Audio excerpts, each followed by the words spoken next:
തിരുവനന്തപുരം കിൻഫ്രയിൽ ഭിന്നശേഷി കുട്ടികളുടെ കലാമേളയ്ക്ക് സമാപനം. Different arts centre executive director Gopinath മുതുകാടിന്റെ നേതൃത്വത്തിലാണ് മേള. തിരഞ്ഞെടുക്കപ്പെടുന്ന കുട്ടികൾക്ക് 1 വർഷം പരിശീലനം നൽകും.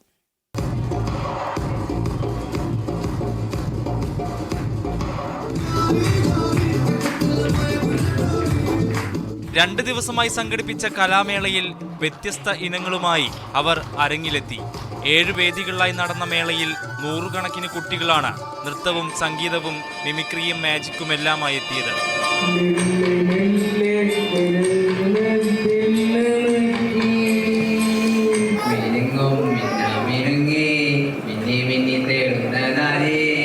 കഴക്കൂട്ടം കിൻഫ്രയിലെ ഡിഫറന്റ് ആർട്സ് സെന്ററിലേക്കുള്ള പ്രവേശനത്തിന് 3000-ലധികം അപേക്ഷകളാണ് ഇത്തവണ ലഭിച്ചത്.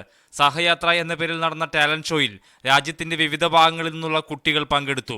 Cerebral palsy, down syndrome, intellectual disability, autism തുടങ്ങിയ വിഭാഗങ്ങളുള്ള കുട്ടികളാണ് ഏറെയും. തെരഞ്ഞെടുക്കപ്പെടുന്ന കുട്ടികൾക്ക് 1 വർഷത്തെ പരിശീലനം നൽകും. ഇപ്പം എന്താണ് ചെയ്യേണ്ടത് നമുക്കറിയില്ല. എല്ലാവരും ഒരുപാട് പ്രതീക്ഷയോടുകൂടി വന്നു. നമുക്ക് ഇപ്പോഴത്തെ ഒരു സാഹചര്യത്തിൽ അധികം കുട്ടികളെ എടുക്കാൻ പറ്റില്ല. 100 കുട്ടികളെ മാത്രമേ എടുക്കാൻ സാധിക്കുള്ളൂ. കാരണം എല്ലാ മാസവും കുട്ടികൾക്ക് നമ്മൾ കൊടുത്തുകൊണ്ടിരിക്കുന്ന സ്റ്റൈപ്പൻറ്റും അവരുടെ ഭക്ഷണവും എല്ലാം കൂടി ആവുന്ന സമയത്ത് ഒരുപാട് സാമ്പത്തിക പ്രതിസന്ധിയുണ്ട്.